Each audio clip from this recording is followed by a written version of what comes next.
حدیث پاک کے لفظ ہیں کہ پلک جھپٹنے کے جتنی دیر بھی انہوں نے کوئی گناہ نہیں کیا. فرمایا اللہ جی آپ نے کہہ دیا اس بستی کو پلٹ دو, اس میں تو یہ ایسے متقی لوگ بھی رہتے ہیں. فرمایا نبی علیہ الصلوۃ والسلام نے کہ اللہ فرماتے پورے جلال کے ساتھ, فرمایا ان بدبختوں کو پہلے پلٹو. کیا ان کا چہرہ کبھی میری غیرت کی وجہ سے لال ہوا؟ کیا کبھی جب ظلم ہوا تو ان کی زبان چلی تھی؟ کیا کبھی کسی غریب کے اوپر زیادتی ہوئی تو ان کی آنکھوں میں سرخی آئی تھی؟ کیا جب کسی کی عزت اور ناموس کے اوپر لفظ آیا تو یہ اٹھ کے گھر سے باہر نکلے تھے؟ ان بدبختوں کو پلٹ دو. یہ تمہارے سامنے دکھاوے کے اللہ والے بنے ہوئے جن میں غیرت ہی کوئی نہیں. یہ جتنے بڑے برزی نمازی بن جائیں اللہ تبارک و تعالیٰ کے نزدیک یہ بدبخت ہیں, یہ اللہ تبارک و تعالیٰ کے بندے نہیں ہیں. کسی کو تصدیق کرنی تو کھول کے دیکھ لیں کتابیں. کیا بات طے ہوئی؟ کیا صرف نماز پڑھنے سے خدا تعالیٰ راضی ہو سکتے ہیں؟ اسلام نے زندگی کے معیار کو برابر طے کیا ہے. اسلام نے یہ نہیں کہا کہ آپ 24 گھنٹے نماز پڑھتے رہیں. اسلام نے یہ نہیں کہا کہ آپ بالکل نماز چھوڑ دیں. اسلام نے کہا کہ معاشرے کو, دین کو ایکول لے کے چلنا ہوگا. یہ کیوں کر ممکن ہو سکتا ہے کہ ایک بندہ عبادت گزار بھی ہو, کسی مظلوم کی صدا کے اوپر آواز نہ بلند کرتا ہو؟ یہ کیسے ممکن ہو سکتا ہے؟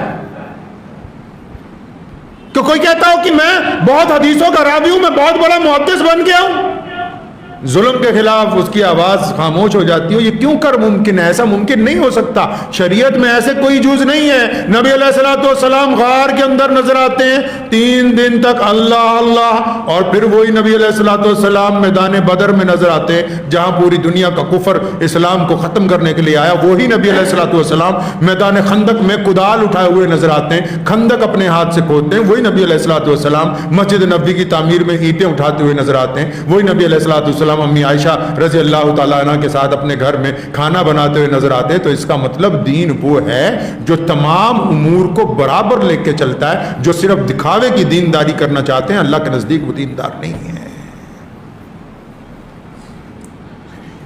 رمضان المبارک کی ان مقدس ساعتوں میں ہمیں پہلے اپنا حساب خود طے کرنا ہے.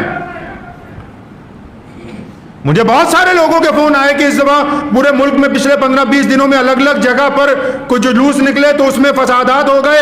تو فساد کرنے والوں کا قصور نہیں ہے, ان کا بھی ہے کہ یہ اسلام کو اس معیار تک نہیں لے جا سکے. حکومت کا بھی قصور ہے کہ وہ امن کو قائم نہیں رکھ سکی. ان کا بھی ہے کہ یہ اپنا دفاع نہیں کر سکے. کسی نے کہا نا بڑی خوبصورت بات 2 لفظوں میں, کہتا تو ادھر ادھر کی نہ بات کر, یہ بتا کہ قافلہ کیوں لٹا. جس بندے کو قافلہ سالار بنایا تھا نا, سارا قافلہ لٹ گیا. وہ گھر جا کے صفائی دے رہا ہے اپنی قوم کو کہ ایسا تھا, میں آگے چل رہا تھا, مجھے پتہ نہیں لگا, ایسا تھا کہ گزر گئے, پیچھے سے کب کون گر گیا مجھے دھیان نہیں رہا, ایسا تھا میری طبیعت خراب تھی, ایسا تھا ویسا تھا. پھر کرسی سے اتر کیوں نہیں جاتے؟ چھوڑ کیوں نہیں جاتے اس کی عادت کو؟ کیوں ان کا جنازہ نکالنے کے لیے بیٹھے ہوئے ہو؟ اس نے کہا نا کہ تو ادھر ادھر کی نہ بات کر, یہ بتا کہ قافلہ کیوں لٹا. مجھے رہزنوں سے گلا نہیں, تیری رہبری کا سوال ہے. آپ نے دیکھا قانون ہے ملک کا, پوری دنیا میں قانون ہے, ہمارے دیش میں بھی قانون ہے. کسی صوبے میں کسی شہر میں کوئی بڑا حادثہ ہو جائے, سرکار کیا کرتی ہے؟ حادثہ تو واپس نہیں لایا جا سکتا.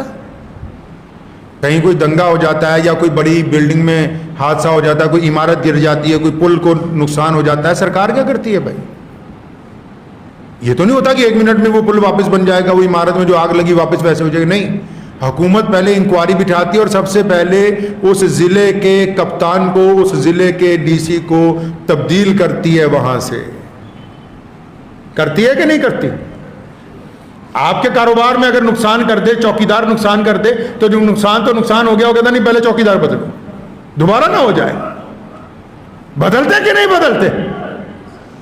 پھر یہ کیسی قوم ہے کہ ان کا چوکیدار ان کا کام نہیں کر رہا, یہ پھر واپس اسی چوکیدار کو بولتے ہیں ہمارے سر پہ ہاتھ پھیر کے بابا جی دعا کر دو. رمضان المبارک جیسے مقدس مہینے میں جن کا لب و لہجہ, جن کا طریقہ محمد رسول اللہ صلی اللہ علیہ وسلم کے طریقے سے میل نہیں کھاتا، وہ دنیا کے اعتبار سے کسی بڑی سے بڑی مسند پر بیٹھ جائیں، اللہ اور اس کے رسول صلی اللہ علیہ وسلم کی رضامندی حاصل نہیں کر سکتے ہیں۔